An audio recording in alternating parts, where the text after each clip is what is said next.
Hold up. This isn't some cheesy kid show. This is Kids in the Tank, a young perspective on business from high school students.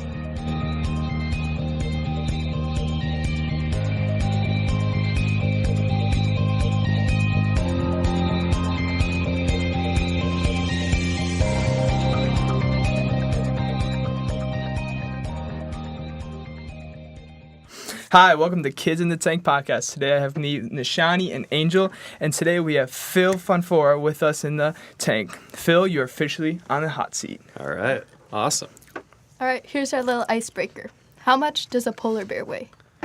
Oh boy, I would say 750 pounds. No. Enough to break the ice. Oh, I love dad jokes too, so I should have known that one. Oh boy. So, I have a question for you. Yes. At Generator, can you talk about the coolest company your team has invested in or worked with, in your opinion? Yes, absolutely. Let me think about that for a sec. The coolest team. So, obviously the Generator equity program has invested in some huge companies that have gone on to raise tens of millions of dollars. Specifically, I'll talk about the companies that I've worked with in Beloit. In my program in the last year and a half. So one of my favorite companies that I've worked with is this company out of Janesville, Wisconsin, and they're called Simply Solutions. And this company has so much going on where a lot of the investors that we've talked to have said, focus on one of these product lines instead of pursuing this entire portfolio. But when you look at the landscape of what they're trying to accomplish with each of these product lines, it's incredible. So I'm just going to rifle through these. So they have a fog solution that when you vaporize it or you off-gas it, there's no harmful chemicals. And it actually is good for your lungs. It has a butyrol that's one of the byproducts. So this company is the brainchild of this super scientist named John Gepfert, where he works backwards, where he's like, this is what I want to accomplish with my products. Now, how do I make that happen? So he looked at how this liquid would be vaporized and said, everything on the market off gas is horrible, harmful carcinogens. We can't be putting that in people's lungs. It's not morally correct.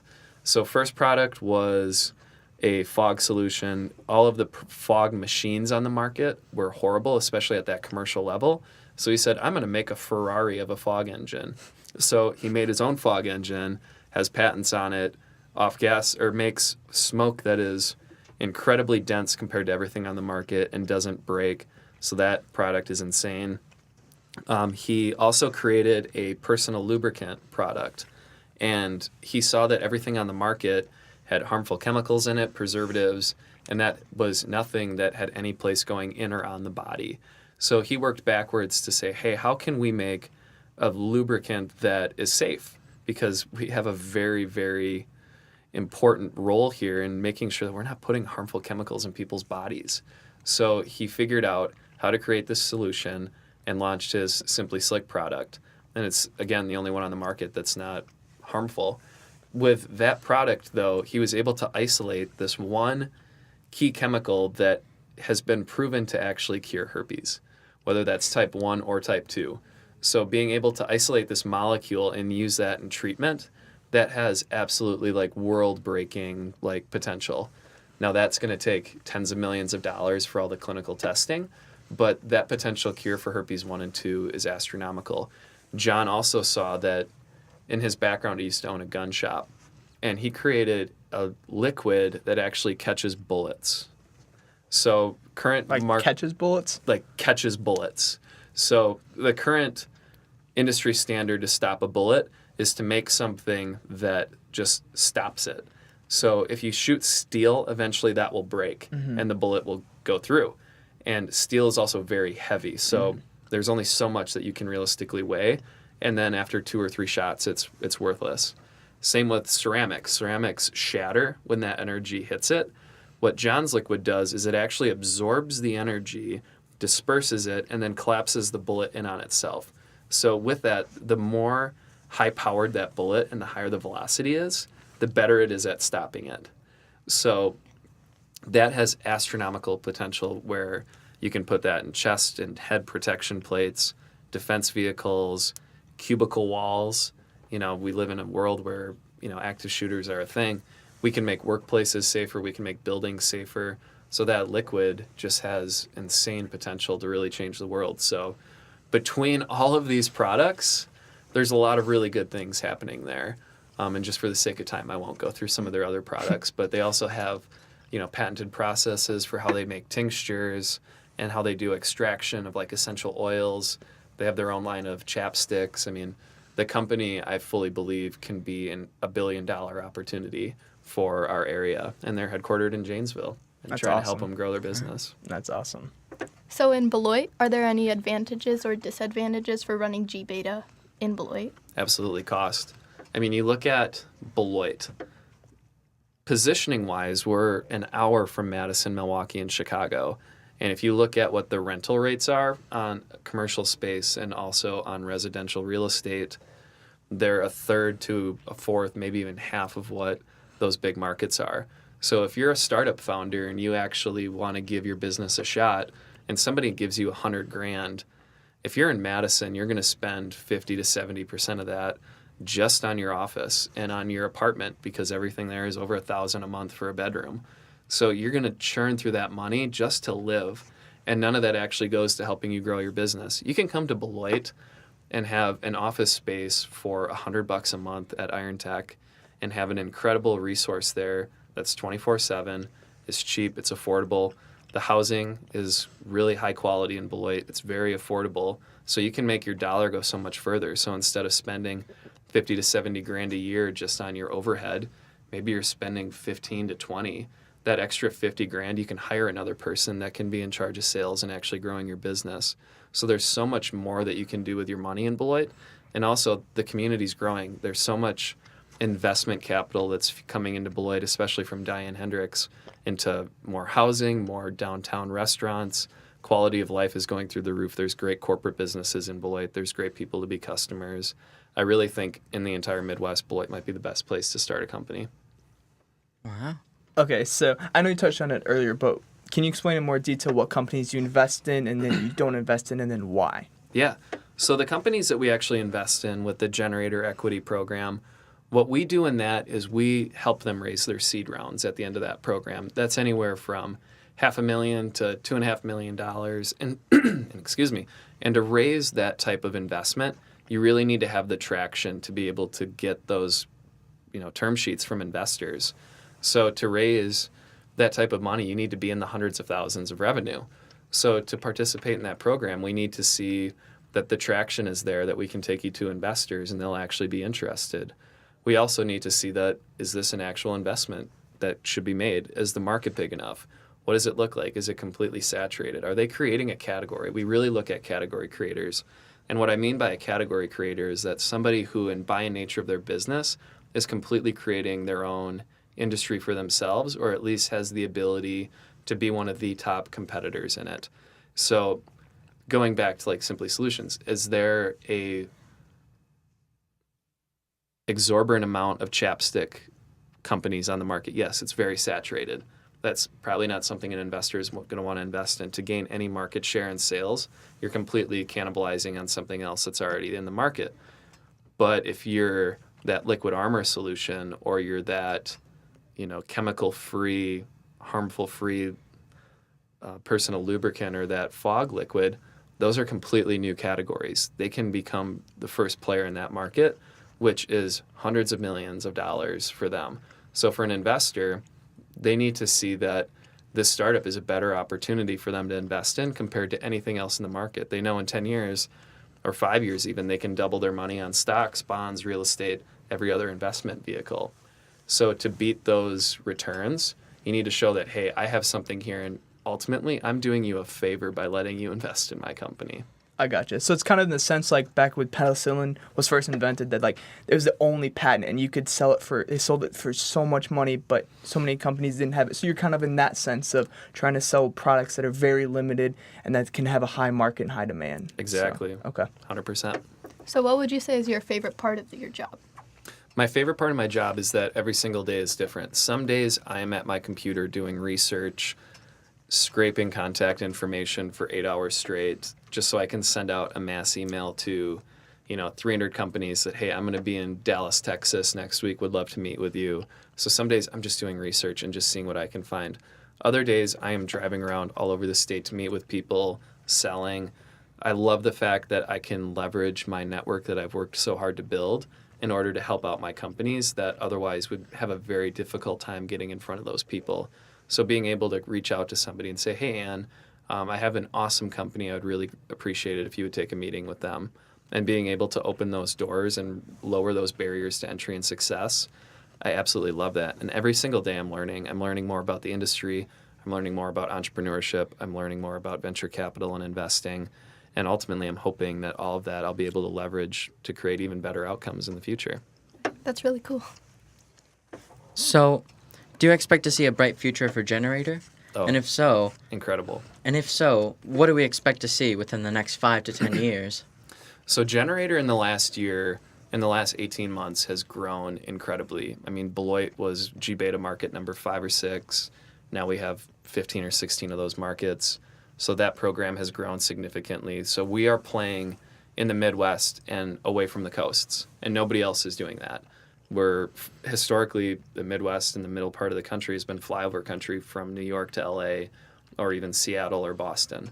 So the fact that we're in an area that's ignored and we're actually creating great results, it's ours for the taking. The fact that we're now investing and working with artists, whether that's visual or musical-based artists, nobody else is doing that. So we really have the ability to invest in a community's best and brightest from the ground floor up and actually build wealth within our own local communities, and that's what our mission is. So in the future, I completely see Generator as being not only like a gold tier accelerator program, I see us getting into the top tier in the future and getting access to the best companies, having the best corporate network and partners to actually grow these businesses and actually being able to drive the best results for our local communities and kind of leveling the playing field. I mean, so much of that is aggregated on the coast, right?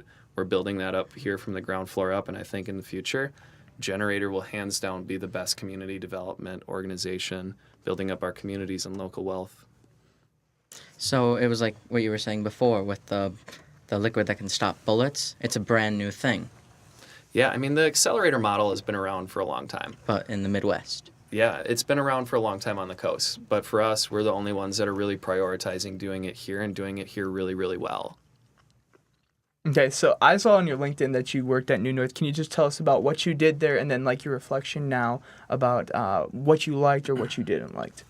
Yeah, that New North experience was tremendous for me. It really opened my eyes to what corporate America is like. We worked with some of the biggest businesses in Northeast Wisconsin, from Associated Bank to Kimberly-Clark, some of the very recognizable logos, and seeing how those businesses operated and learning about the career trajectories if you started in one of those organizations and seeing what that life was like and knowing that I'm much more cut out for entrepreneurship and pursuing new things than working in those types of industries. But when I worked at New North, it was a very, very small team. I mean, there was 5 or 6 of us. So everybody had a lot of responsibility. We all had to carry our own weight. We were all very collaborative. Everybody worked together. And it was a very welcoming environment. So being a part of a team like that, especially with that being my first like big boy job, I mean, working at the paper was great. Running my own business was great. But really being a true employee and on a time card for somebody, that was my first experience with that. But with running our social media, running all the daily and monthly marketing emails, managing all the aspects of that Fast Forward program with logistics and tracking companies, interfacing with the mentor group and seeing how they were working with them and holding them accountable for what they said that they would do, that was incredible. Seeing how all of our committees operated, whether that was marketing and branding, the executive committee, the board, the entrepreneurship committee, just all of these groups of regional leaders, and seeing where their heads were at and learning from them, and spending all of those 2 years really being a fly on the wall in a room where that's hard to get into, and having that as a college student was a tremendous learning opportunity. And having the ability to make very high-profile connections, executive C-suite level people, as a college student, that's very, very difficult, if not impossible to do. So having access to that group, learning what I was able to do, seeing how the world operates, it was such a tremendous learning experience. Awesome, thank you. Thank you. So, as a commercial credit analyst, could you run us through what a typical day in the office would be like? Absolutely. So at the beginning of the week, we always had a management loan committee, which was where if loans were in excess of $500,000, or I forget what the benchmark number was, you had to go in front of the leadership team at the bank and pitch your loan, show all the analytics of where the company was at, how they're going to perform in the next several years, the market they're tapping into, and really looking at all of that high-level analysis was really, really very interesting. But my job as a credit analyst was ultimately to build those presentations. So my day was spent combing through stacks of paper, inches and inches high, of financial performance from these big corporations and seeing, like, did they make money? Where did they account for these different things? What are their assets? What are their liabilities?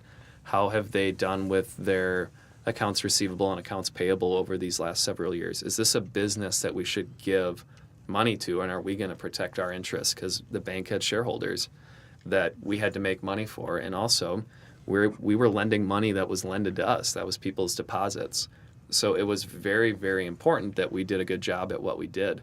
So my day was spent reviewing and learning and analyzing all of these numbers, typing up proposals, trying to identify where we might get burned on different loans, or which loans would be the highest performing loans, working with the lenders and trying to figure out which customers at different businesses in the region should we be going after to try and lend money to them. Which ones do we want to get on our book of business, and which ones do we want to avoid?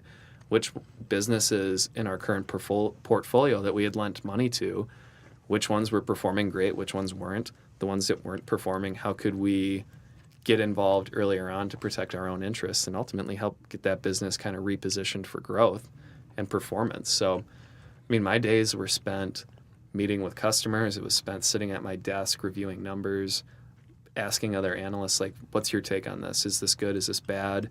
And really learning financial analysis at a very, very high level.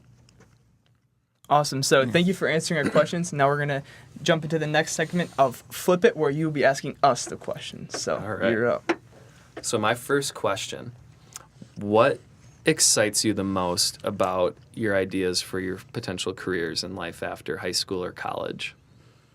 I think for me, it's just potential of, like, being able to chase my dreams. Like, entrepreneurship is so, like, broad, and you can do so much in that. And I don't know necessarily what I'd want to do or bring an idea or service to the table, but just be able to go do what I'd want to enjoy. And ultimately, for me, it'd be working baseball, just because I love that so much. Awesome. So, yeah. So I personally want to be an actuary where I'm analyzing risk. And I just think there's so much room to grow in that opportunity. Like, there's so much to grow, and, like, there's so much to do, and it's still, like, something that's still coming up where, like, you're getting paid well, but you're, like, enjoying what you do, and I'm just so excited to explore, like, everything that it has to offer. Well, I also want to be an actuary, and the thing I just love about just learning about it is, well, you basically just have to be competitive by taking certain risks. A lot like just growing up, you know. You just gotta take more risk, but you just gotta take some risks to make money. The biggest thing is just to take the opportunities you were given and making the most of them. You know, it's like it's going with those risks, or, you know, taking the safe bet. It's having those opportunities, and what can you do with the cards that you were dealt. That's the thing that's probably stuck with me the most, that, you know, especially being in the small Midwest town of Beloit, you know, what can I take with that and go run with it? So Absolutely. that's what I definitely enjoy growing up. And with whatever you're doing in life, whether you're an actuary or a pilot or starting a business, whatever it is that you do in life, you really need to have an entrepreneurial mindset for it. And what I mean by that is that you need to obviously love what you do and be always striving to be the best at it, building up that skill set and constantly trying to improve at it and killing it at what you do. Having that hustle and that hunger to be, you know, the best actuary that you can. Like, and when you step into that job for the day, whether that's 4 hours or 12 hours, whatever it is, just having as much hustle and hunger and drive as you can, that's ultimately the entrepreneurial mindset. And what your entrepreneurial endeavor is, it can be anything. It can be that skill and that service. It could be starting a company. It could be writing jokes or playing music. there's just so many different paths and different things that you can do with that approach. Yeah, absolutely. So you got another one for us? I do. What is your take on social media? Do you like it? Do you hate it? What do you enjoy about it? How do you use it currently? Where do you see it going in the future? Well, And you guys are all juniors, seniors in high school? Yes, sir. Yeah. well, social media, the best thing about it is you really do get to connect with such a larger amount of people than you ever could before. Like, I've got so many followers on my Instagram, on my Snapchat, and I don't think that other people, like in the past, would ever meet that many people just like from the town of Williams Bay like I can. Yeah, And- world's at your fingertips. Yeah, and it just expands like your knowledge by letting you meet new people. I think in that sense it is good that it's allowing us to connect to other people around the world. Whatever we want to know is, like you said, at our fingertips. But it's also, in a way, destroying our social skills. We don't know how to have conversations without having our phone in our pocket, without checking what text we got. We're like losing these skills because we're so addicted to our phones and social media that I feel like it'd be so much better if we could just take a break from it. I think the biggest thing, especially being a teenager, is we know what we're doing. It's not necessarily wrong. We know what we're doing, and we have no other way of communicating with other people. That's all we've ever known, and so you continue to do it. It's a bad habit, and it, in a sense, has to be broken, especially once you get to the real world, even though, I don't think any of us have ever experienced it, but that is something that should be broken, and eventually it's going to have to, because, regardless of what job, you can't pull out your phone and text somebody or send that message, because you end up going to get fired, and it's just not going to go well for you. So I think that's the biggest thing, is using it at the appropriate and the right time. Absolutely. Yeah. I personally think social media is one of the best things that's ever happened to us. And I think it's also fundamentally one of the things that could destroy us entirely. The fact that people are so addicted to the feed and the buzz and the notification and also the validation from their friends around likes, and giving way too much meaning to that when the world is going on around you. But when you're trapped in social media, you're lost in the digital world. You're kind of in a fake, temporary, artificial existence. So being able to manage accessing that and using it appropriately and not giving it too much weight is really, really difficult. Even in my own world, especially once you're an adult and you only see your friends from high school, a couple of times a year. You only see your buddies from college a couple of times a year, because your crew of 6-8 guys, we all live in different cities all over the country now, and everybody's busy, so you don't get that same connection with them. So being able to still be in touch with them is great, but if you're on it too much, it just has such negative side effects. And I think, too, when you get, the older generation who looks at us as kind of looks down on us, and then that brings more negativity to us as well, because I think we're often, put down by the older generation for having our downfalls. So, yeah, definitely. So, you got any more? We got time here. Absolutely. What is your dream for life? Can you explain that a little bit? What do you mean? What's your dream? What do you want to accomplish? What change do you want to see in the world? You guys are 16, 17, 18 now? When you're 40, what do you want to see in the world that's different, and how are you going to get there? Or what are you going to do to make that happen? More love, less hate. I just think the biggest problem, a lot of the problems we're having, regardless of what it is that people bicker and they fight too much over little reasons, whether it's politically, whether it's, I stole someone's girlfriend, it doesn't matter. It just always has to come back to conflict, and we just can't love each other, because we all have different opinions and views, and that if I don't agree with Angel, I have to fight him about it, argue with him, because I don't agree with him. I just wish that that would be my biggest change, would be more love. On a similar note, I feel like if we could all gain a respect for each other, not putting each other's ideas down, seeing one another for what they are and appreciating what everyone has to offer, because there are so many people in the world and there's so much to learn. So if everyone could respect each other and what they have, what knowledge they hold, it would be great. I just want to see people be more involved, just really understand more things, not just about politics and history and that kind of stuff, but also about business, like what we have here.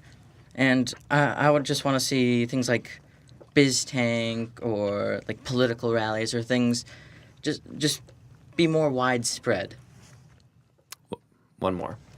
What was the happiest moment of your lives? I know. It was an open mic. It was 9th grade. It was like an open mic for high school.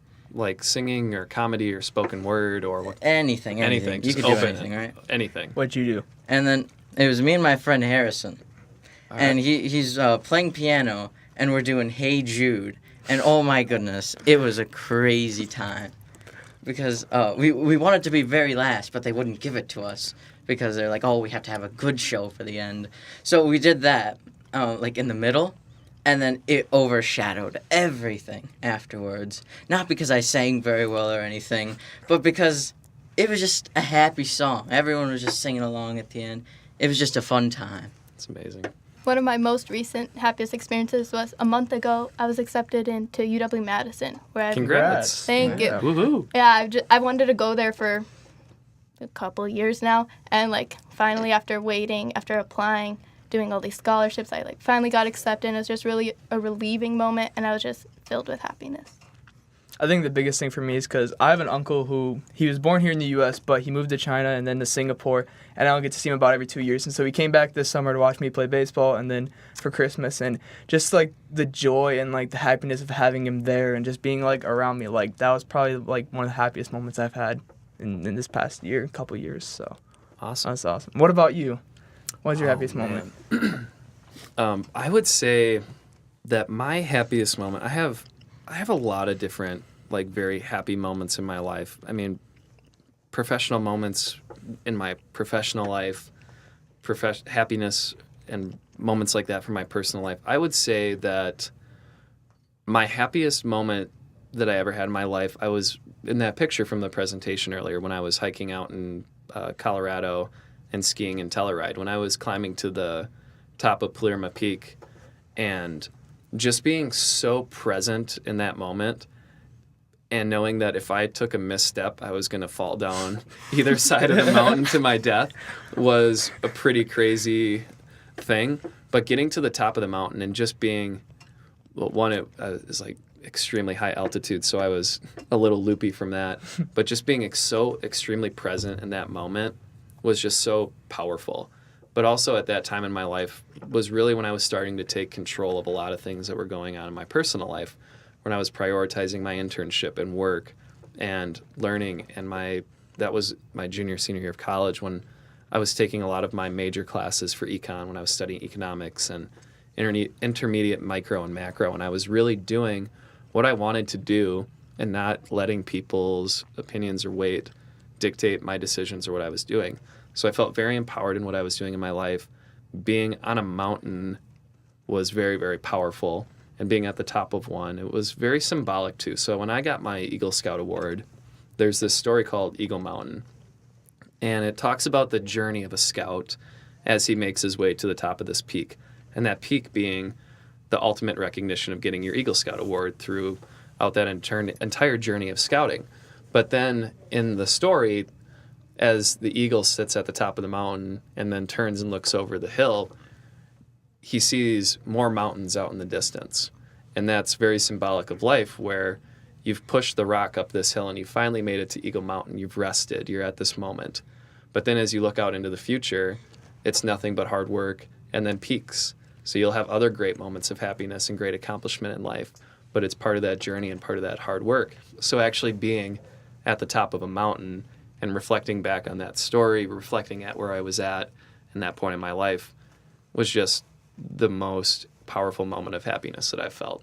That's really cool. That's awesome. So we are out of time. Thank you, Phil, so much for joining us tonight. We appreciate your insight. So I think that's it.